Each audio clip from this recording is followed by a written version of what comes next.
Do you hear that sound? That is the sound of something new coming. Welcome to Press Play, the all-new video game podcast brought to you by PHSN TV. We will be discussing all things in the video game world with featured guests and new segments each show. If you think you're ready, then press play. Welcome to Press Play. I'm your host, Joshua Peck. Today I'm joined with Hunter Murphy at the table beside me, and on the computer we have Noah Flatten. And today we got a special topic very near and dear to my heart. We're talking about VR, the best thing known to man, and I'm not joking, is amazing. But just for the segment, we're just going to go really quick, run through the history of VR, and then we're just going to run some general questions about it. And today we're not going to have a guest, but maybe next time we will. Alrighty, so for the history of VR, we have back in 1989, really old, we had the Virtual Entertainment Workstation Project, nicknamed the View. It's actually really cool. You can see up on the screen, it was used to train astronauts, like how to do, space stuff. So originally, I think VR was less, oriented to games, and consumers and having fun.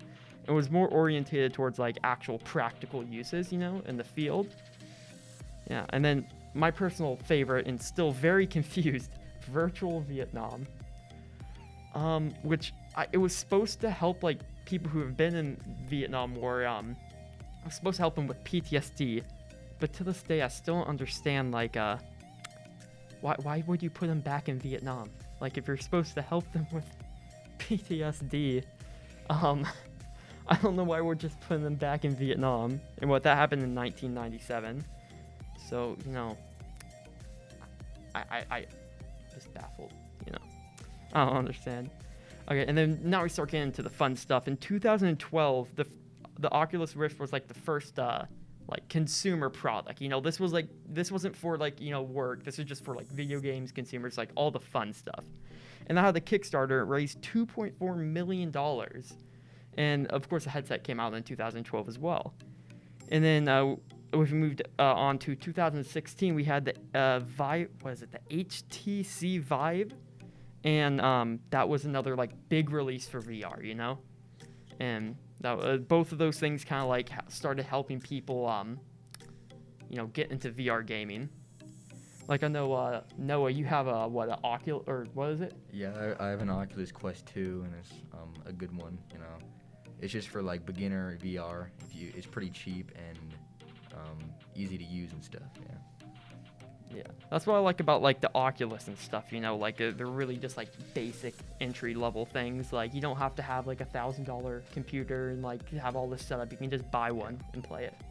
Have you ever played VR or just never? I had this thing you threw your phone into, but it was really old. Oh yeah, thing. I think I had one of those as well. Yeah, it was fun though. Mm-hmm. I enjoyed it. Yeah, no, definitely. I think VR is definitely becoming a little bit more mainstream, especially with just all the prices really going down. Because some of them are almost as cheap as $300, which is really cheap when you think about it for a VR headset. I mean, it's still expensive, but yeah, that's pretty good. Okay, and then the last one that we have in our history, of the VR just developing is 2019. It was a big year for VR because we had the Rift S, which is the headset I own, coming out, which actually is that one on the screen. Most amazing thing ever.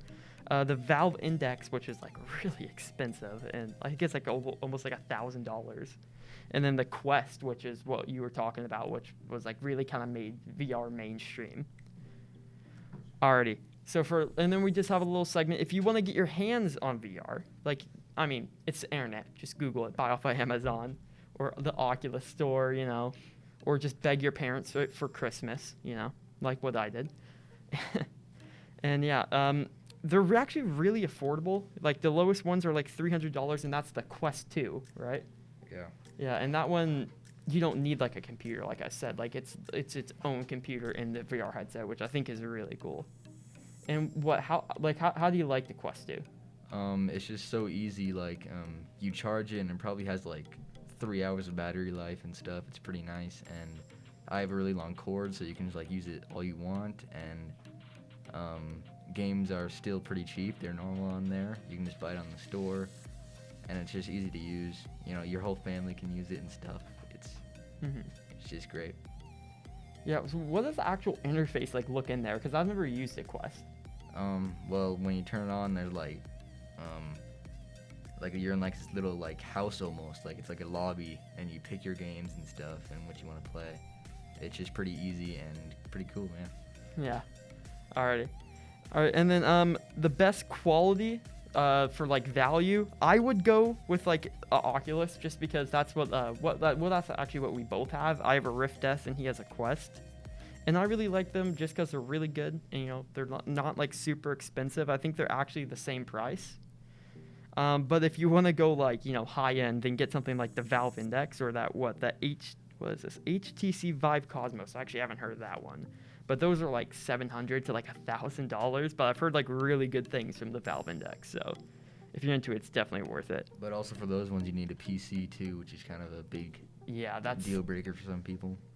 And I know like to actually buy a PC that can actually just base run, the VR, like that's upwards of like $500, just for the PC, not even including any of the games or the actual VR headset. Yeah, that stuff's pretty pricey. And the best game to get started with VR, personally, my favorite was Boneworks. Have you guys ever heard of that one? I bet the best beginner one is probably like Beat Saber. Okay, that one's a lot good. of people like that one, and it's pretty fun too. Yeah, I just say Boneworks just because like if you ever played it, it has like a really unique like physics engines. Like you can climb up on like walls and you can like lift yourself up in the game. And so yeah, like it's really cool. So it's like it really gets you like I don't know, like just really